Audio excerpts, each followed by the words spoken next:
Vamos a modificar. Muy buenas noches a todos y gracias por estar acá de nuevo con nosotros. Estamos en el programa Descúbrete y Lánzate por medio positivo radioextremo.com, la radio que sintoniza con tu crecimiento y evolución. Y estamos acá con mi buena amiga Pilar Moya. Estoy muy entusiasmada por poder entrevistarla hoy, ya que es una persona que me ha inspirado mucho y le va a inspirar a muchos de ustedes porque tiene una historia muy, muy linda. Y acá la tenemos. Pilar Moya es la directora ejecutiva de Housing Help acá en Long Island. Cuéntame, Pilar, un poquito de ti, de tus inicios, de cómo es que llegaste acá a Estados Unidos. Primeramente, muchísimas gracias por tenerme aquí en tu radio, Romy. Muchísimas gracias. Sí, yo migré aquí a los Estados Unidos a la edad de 18 años. Vine desde Lima, Perú. Dos razones por las cuales yo tuve que emigrar. La primera fue por la revolución tan grande que hubo y los destrozos que hizo el Sendero Luminoso y todo el crimen que ocurrió en el país. Mi familia fue muy afectada directamente con el crimen que hubo allí. Y la segunda razón por la cual tuve que emigrar tal vez fue algo económico, porque yo venía de una familia digamos que vivíamos muy bien, familia profesional, pero el resultado de la destrucción que hubo desafortunadamente también afectó la economía del país y mucha gente, muchos dueños de negocio lo perdieron todo. Claro. Y como resultado de eso tal vez también me vi obligada a emigrar.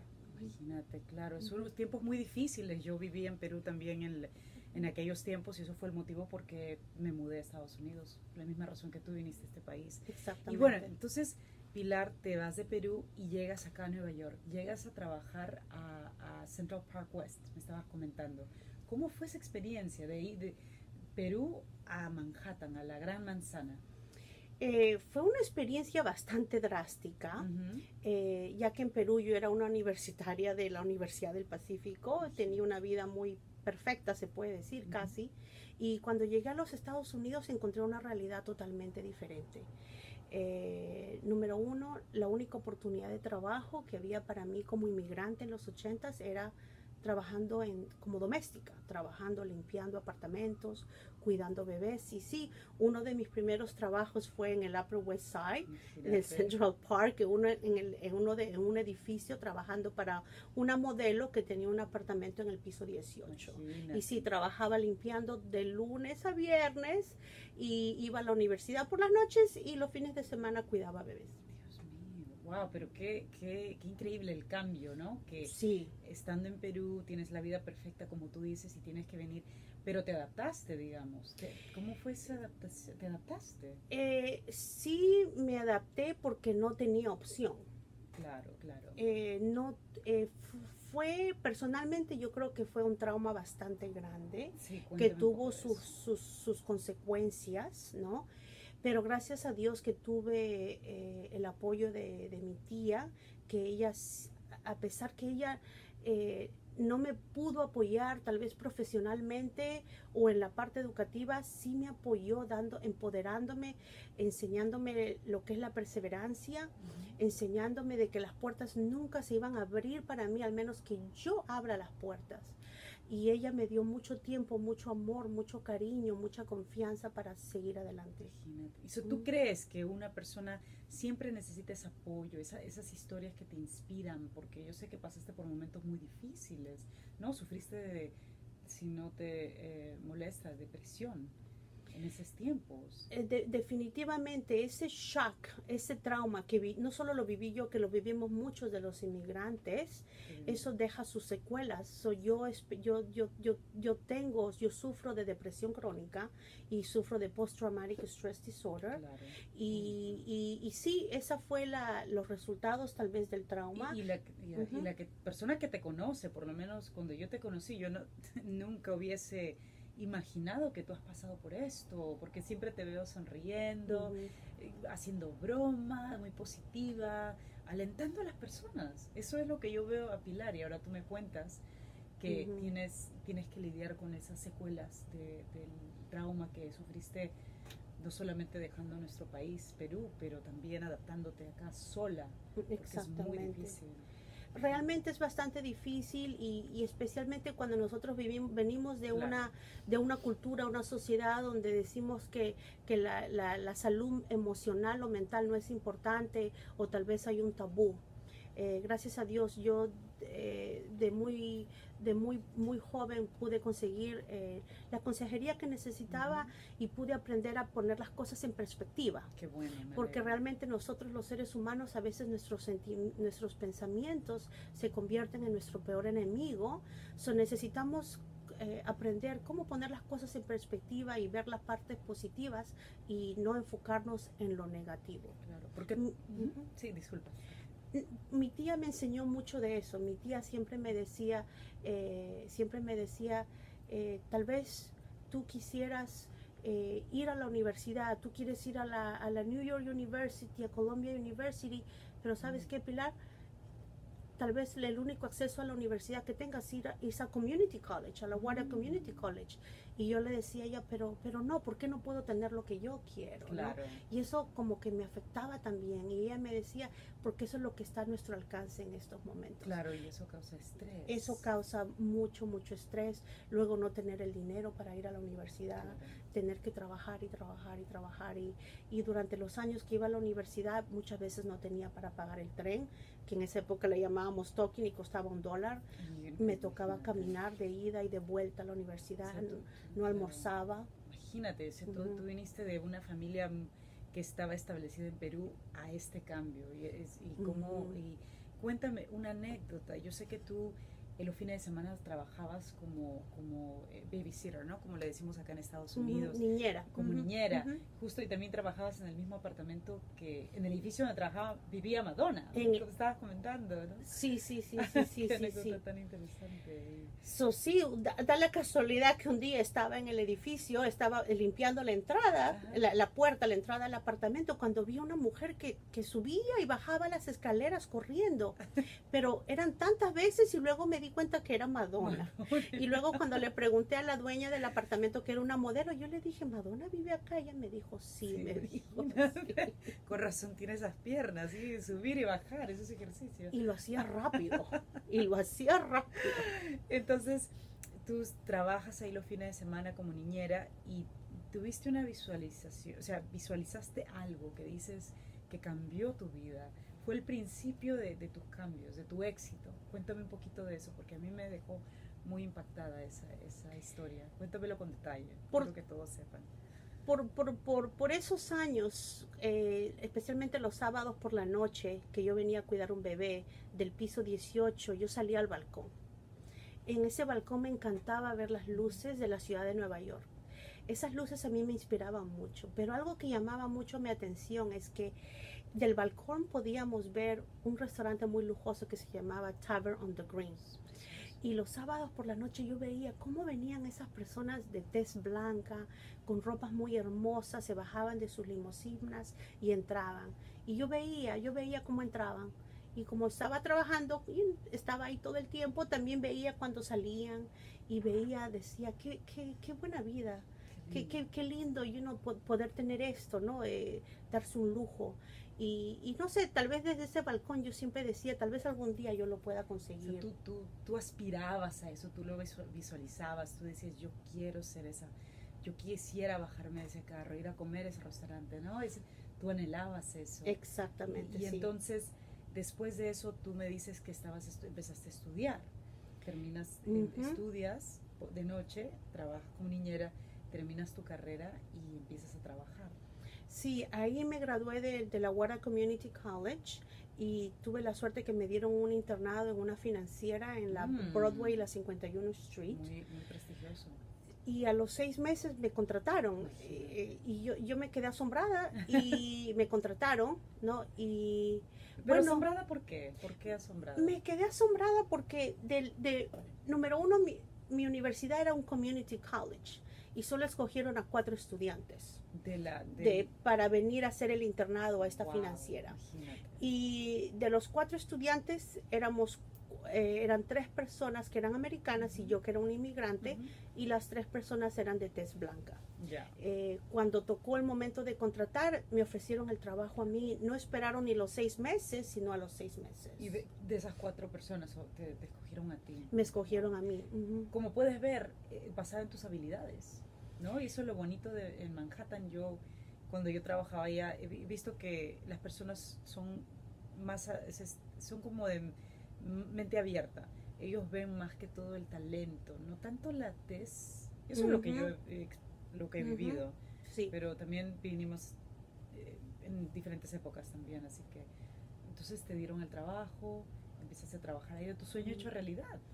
Mi sueño hecho realidad, en verdad jamás pensé que yo iba a estar trabajando en uno de esos grandes edificios.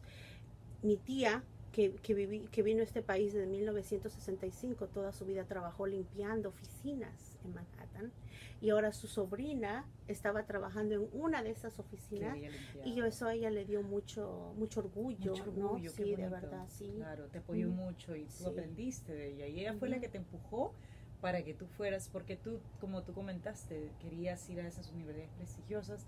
Quizás te hubiese tomado mucho más tiempo llegar al donde estabas al entrar a una universidad prestigiosa que al entrar a no tener tus principios en un sitio más humilde. Exactamente. Y eso es lo que quiero enfocar, en que tus principios humildes te llevan lejos. Y eso fue lo que tú me comentaste en tu preentrevista. Definitivamente, sí. Uno tiene que ser muy humilde.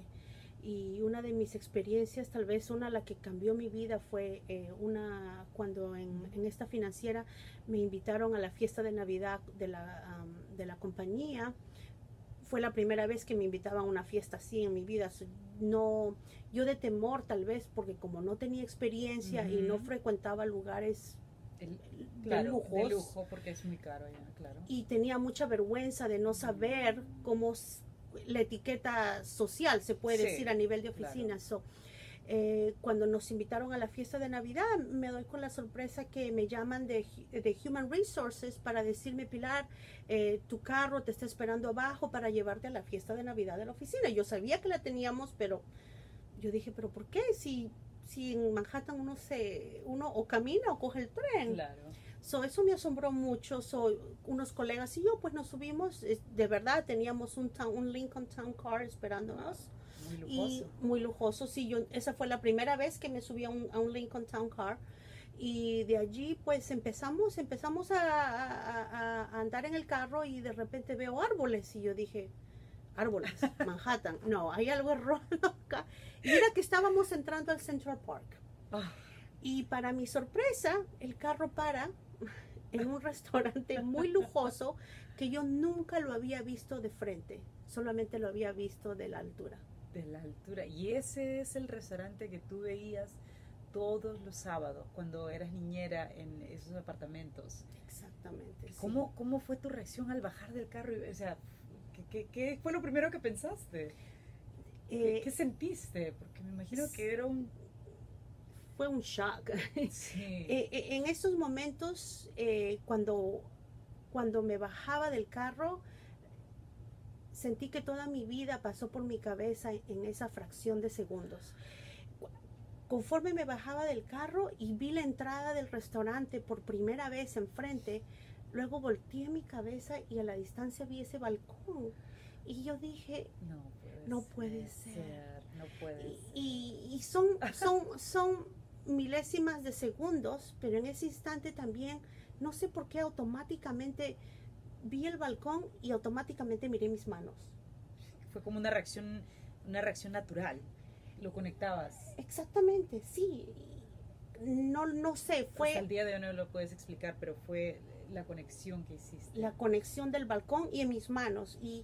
Y tal vez, y luego me di cuenta, era porque durante las épocas que yo trabajaba limpiando, nos tocaba utilizar muchos químicos. En esa época, pues, se usaban los químicos fuertes para limpiar. Claro. Y mis manos siempre tenían heridas de los líquidos que utilizábamos, ¿no? Y cuando, en ese instante, cuando yo vi el balcón y dije, voy a entrar a este lugar que tanto he visto, y mis manos están impecables. No, era como que tenías que decir, están bien, déjame verlas. Es como volver en tiempo, pero con las manos sin heridas. es como volver en el tiempo, pero estoy enfrente de un lugar que yo solo miraba a la distancia. Que tú anhelabas, soñabas, y eso fue lo que tú visualizaste. Eso fue lo que yo visualicé, antes. sí, exactamente. ¿Tú crees en eso, de que cuando tú tienes una visión y tú te imaginas y tú te pones en ese lugar, tú vas a llegar? Exactamente, no, en ese momento fue que yo me di cuenta que mi tía tenía la razón.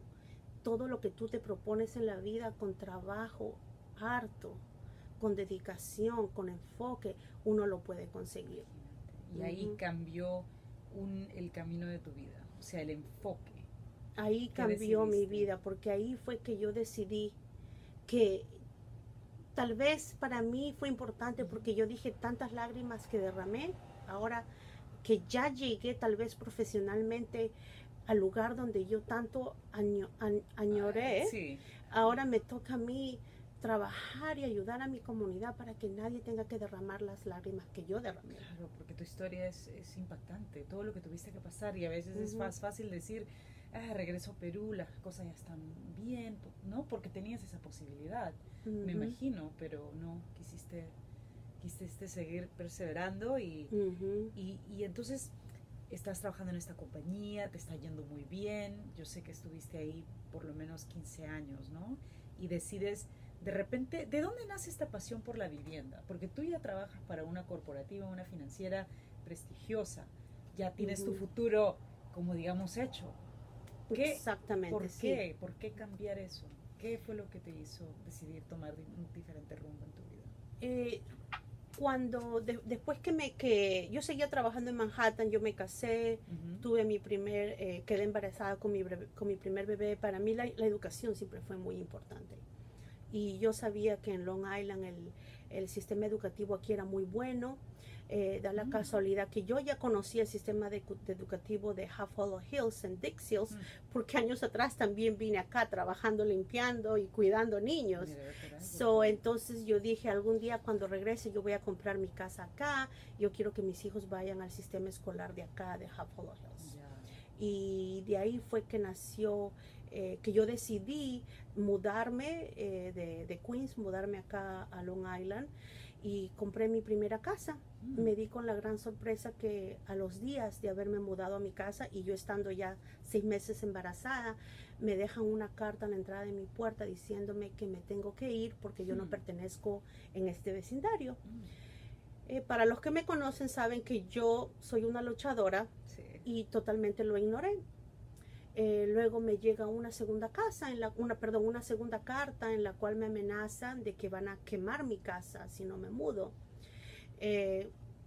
También decidí ignorarlo hasta que me llega una tercera carta en la cual me dicen que van a quemar mi casa y me van a matar a mí.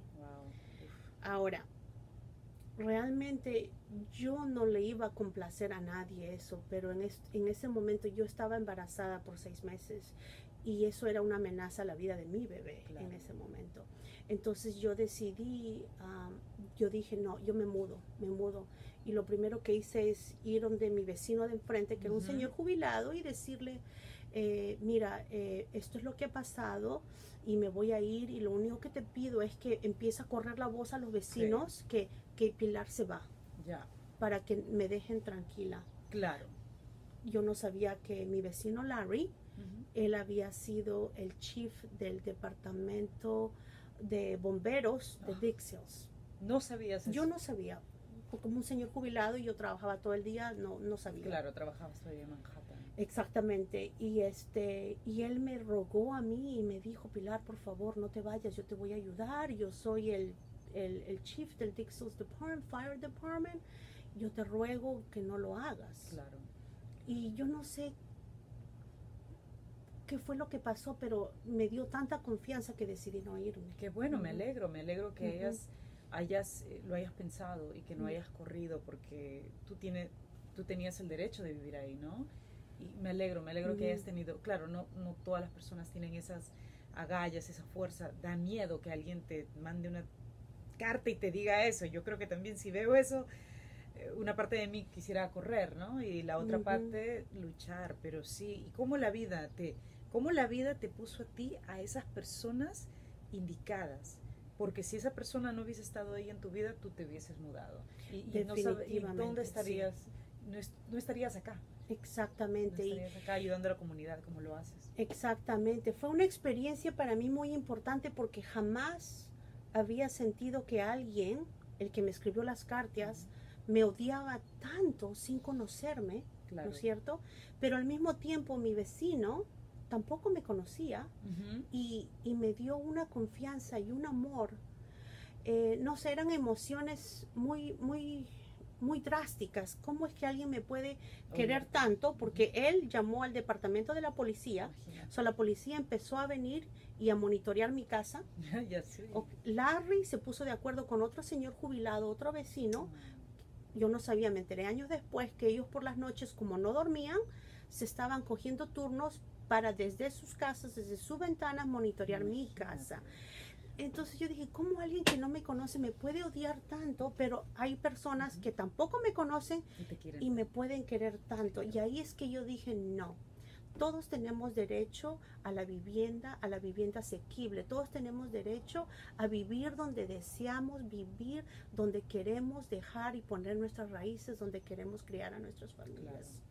Y nadie nos va a sacar de ese lugar. Exactamente. Y ese es donde ahí te lleva a enfocarte en viviendas, en lo que haces ahora.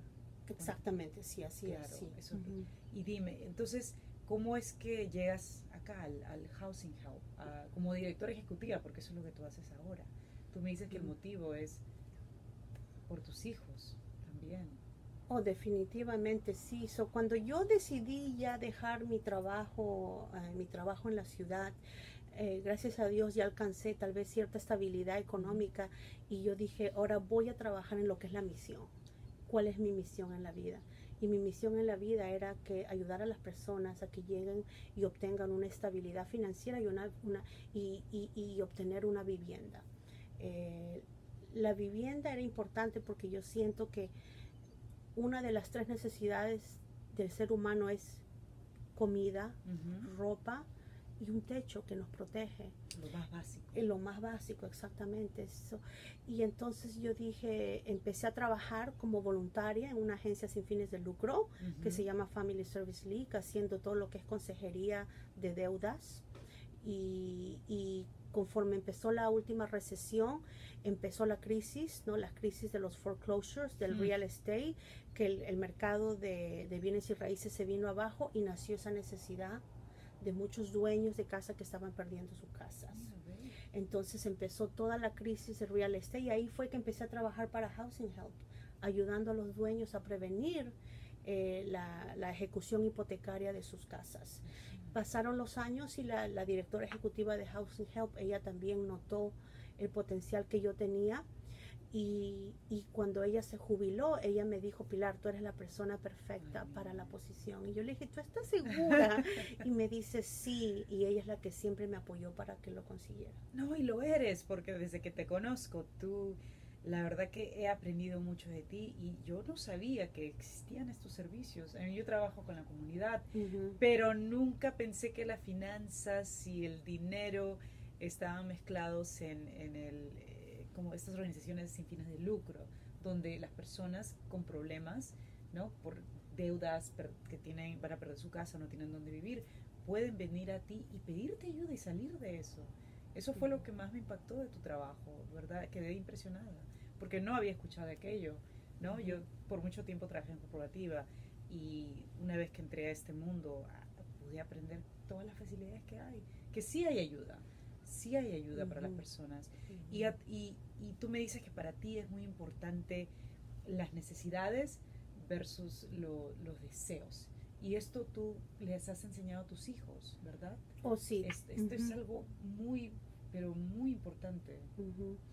Eso es muy cierto. Muchas veces decimos, pero ¿por qué a los niños no le enseñan en la secundaria acerca del dinero y de las deudas? Y realmente sí, el dinero, aprender del dinero, del sistema bancario, de las deudas, los préstamos, eso es muy importante, pero el concepto más básico que yo siempre le he enseñado a mis hijos es el concepto de lo que es una necesidad y un deseo. Ya, muy lindo. ¿Ok? ¿Y por qué eso es importante? Por ejemplo,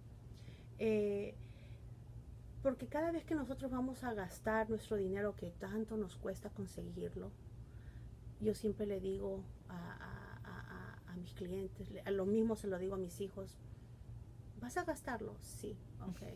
¿Es una necesidad o es un deseo? Y a veces me dicen, es un deseo, ok. Entonces yo les digo, si es un deseo, ¿cuánta satisfacción te va a dar ese deseo? ¿Y por cuánto tiempo te va a durar esa satisfacción? Por ejemplo, en el caso de cuando mis hijos eran chiquitos, eran pequeños, me decían, mamá, queremos ir a Disney, queremos ir a Disney, queremos ir a Disney. Entonces yo les decía, ok, ¿es una necesidad o un deseo? Es un deseo, pues mamá, ok. Entonces, bueno, entonces ayúdenme a juntar el dinero para ir a Disney. Pero nosotros somos chiquitos, ¿qué podemos hacer? ¿Qué puedes hacer? Apaga la luz. Porque cada vez que tú dejas la luz prendida, mi dinero se está yendo a la compañía de luz, en vez que ese dinero se vaya a Disney. A Disney. Claro. Entonces yo desde chiquito yo le decía, luz prendida, no Disney. Compañía de luz, luz apagada, Disney. Luz prendida, compañía de luz, luz apagada, Mickey Mouse.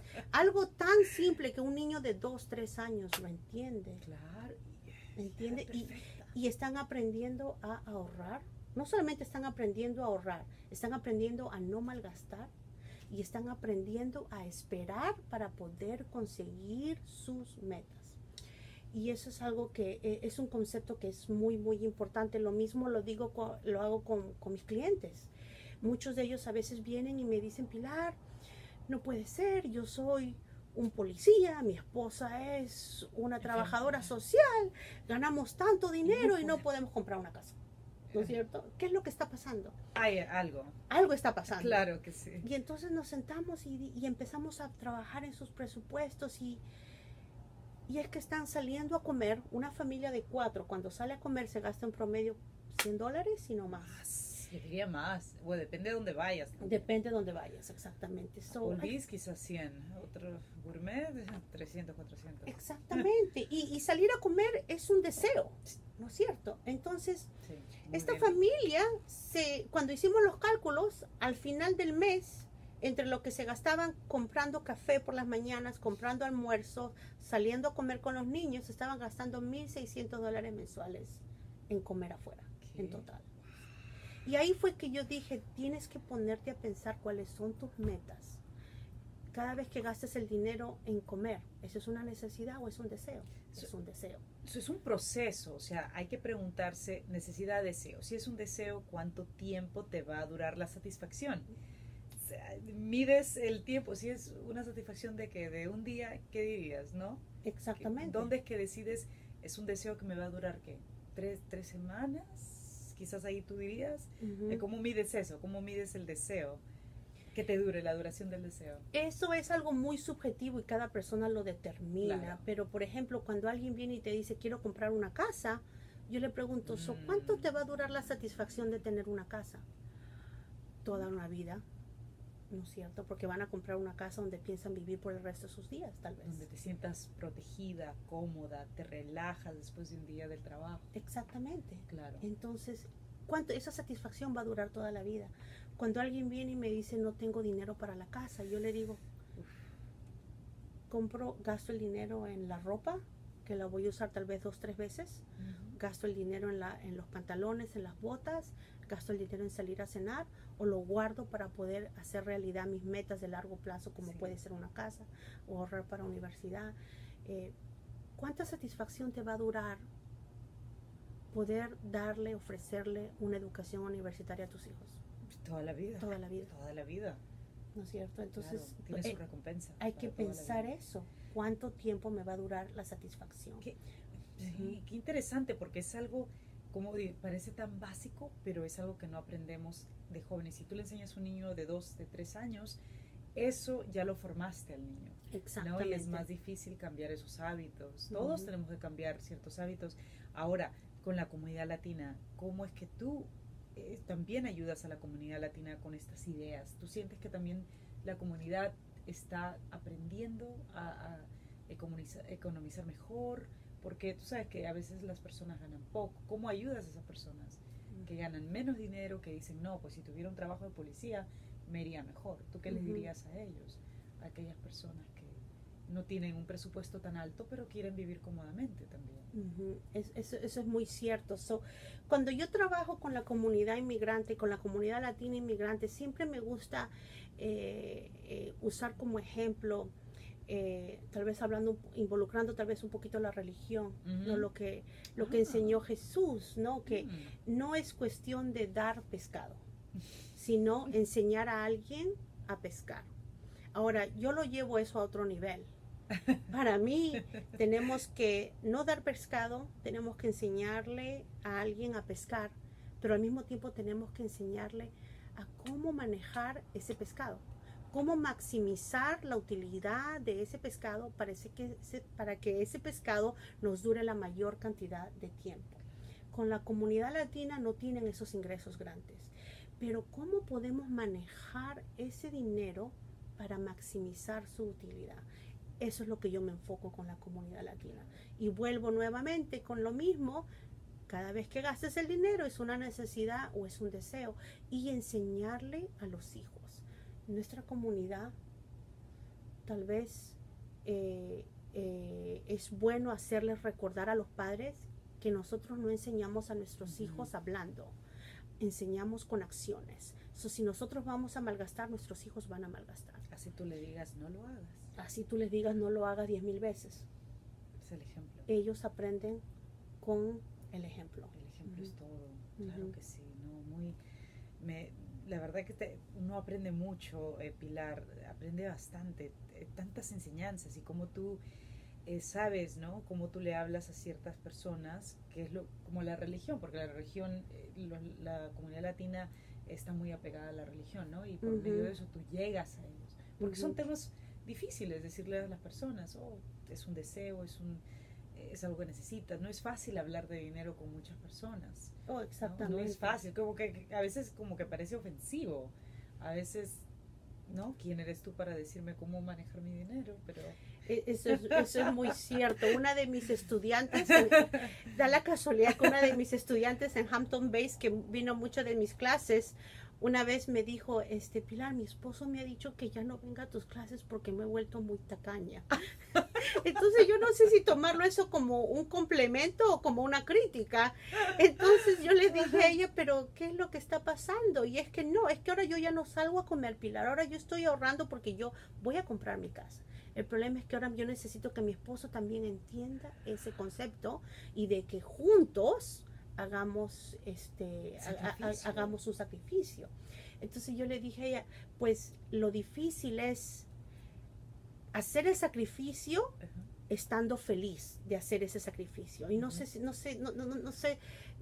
cómo explicarlo tal vez, pero por ejemplo, un ejemplo muy sencillo, mi hija en esa época quería que le compre un iPad que valía como $150. Entonces, como siempre, yo a mis hijos, yo tengo la regla que nunca les digo que no. Claro. Yo les digo, tú lo quieres, lo ponemos en la lista y nos toca esperar.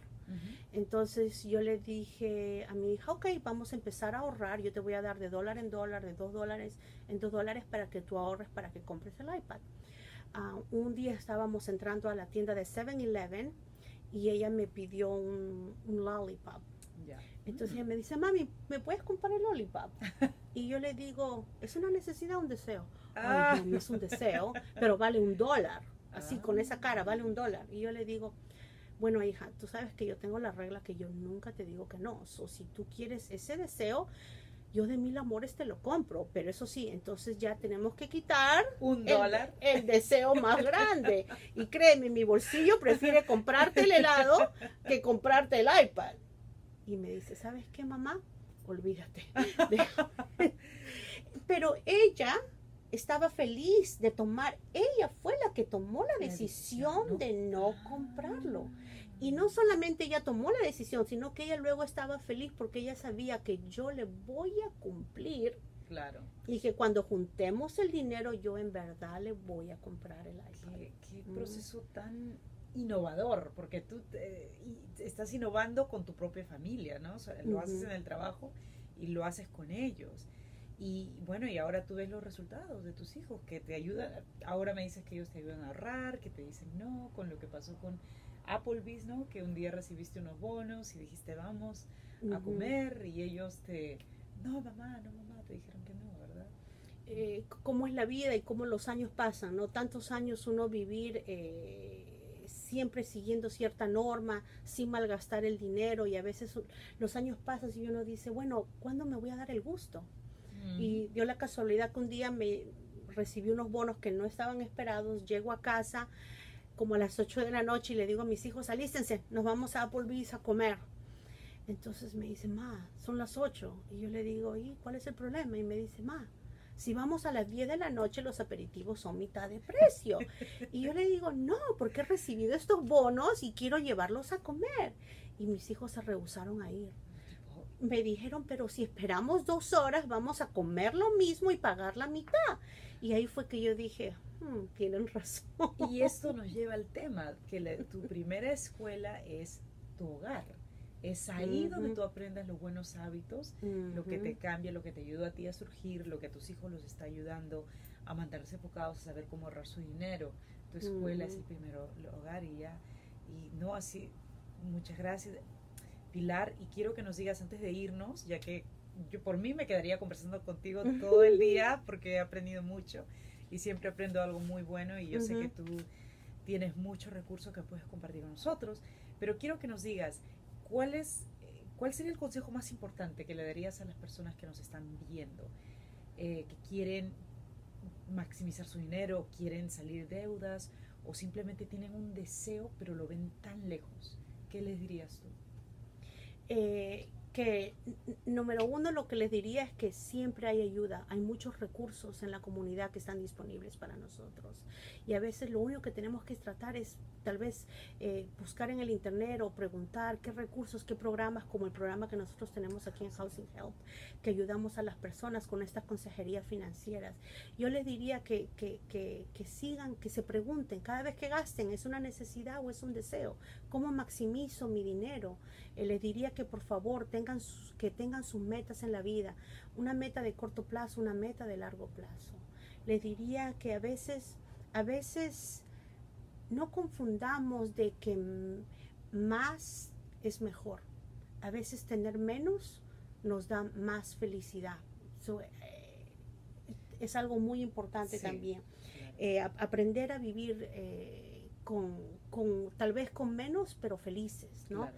Las otras cosas que le aconsejaría tal vez también es de que tengan mucho cuidado de su salud, no solamente su salud física, pero su salud mental. Especialmente nosotros los inmigrantes que pasamos por los traumas de lo que es migrar y la secuela que trae eso. No tengan ese tabú, no tengan temor de buscar ayuda y tal vez buscar alguna consejería. Personalmente lo que a mí siempre me ayudó fue que por cada pensamiento negativo que tenía, me hice una ley. Dije, cada vez que tengo un pensamiento negativo, que algo no está yendo bien en mi vida y me da tristeza, pensar 5 cosas que sí están siendo positivas en mi vida. ¿Me entiendes? Sí. Y porque sí existen, ¿no? A veces el pensamiento es, ahorita no tengo un carro, pero tal vez tenga una motocicleta, tal vez tengo una bicicleta. Buena salud. Tengo la buena salud para caminar, ¿no es cierto? Porque el que tiene bicicleta dice, yo quiero un carro, ¿no es cierto? El que camina quiere bicicleta, ¿no es cierto? Y a veces el que camina no sabe que hay gente que no tiene piernas ni para caminar. Entonces tenemos que poner esas cosas en perspectiva y darnos cuenta de lo bueno que está a nuestro alrededor. Otro consejo sería de que a veces nuestros propios pensamientos pueden ser nuestros peores enemigos. Trabajemos en conocernos a nosotros mismos. A veces nos sentamos a pensar y decimos, ¿cuándo va a llegar mi príncipe azul? Que tengo mala suerte, que mi vida es un desastre.